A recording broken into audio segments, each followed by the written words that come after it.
సజ్జల రామకృష్ణారెడ్డి గారు లాంటి వాళ్ళని, వైవి సుబ్బారెడ్డి గారు లాంటి వాళ్ళని, రాజకీయం మీద అవగాహన లేని వాళ్ళని పక్కన పెట్టుకోవడం వల్ల జగన్మోహన్ రెడ్డి గారు అట్టర్ ఫ్లాప్ అయ్యారు.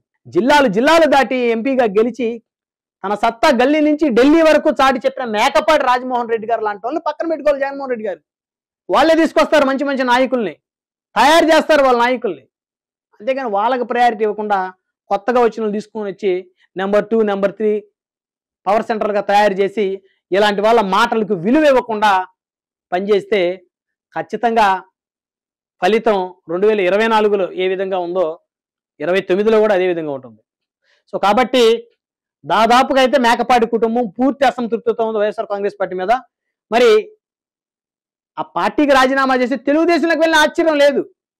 ఎందుకంటే జేసీ దివాకర్ రెడ్డి, జేసీ ప్రభాకర్ రెడ్డి లాంటి కరుడు గట్టిన కాంగ్రెస్ వాదులు, ఎందుకంటే ఈయన ఎలాగో వాళ్ళు కూడా అలాగే 40-50 సంవత్సరాల పాటు అనంతపురం జిల్లాని శాసించిన వాళ్ళే కండవాలు మార్చి తెలుగుదేశంలోకి వెళ్ళారు.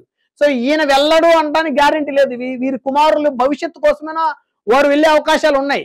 కాబట్టి ఇప్పటికైనా వైకాపా అధినేత మేలుకోకపోతే, చిన్న పెద్ద గౌరవం ఇచ్చుకోకపోతే వారి యొక్క రాజకీయ భవిష్యత్తు ఆగమ్య గోచరంగా మారుతుందని చెప్పడంలో ఎలాంటి అతిశయోక్తి లేదు.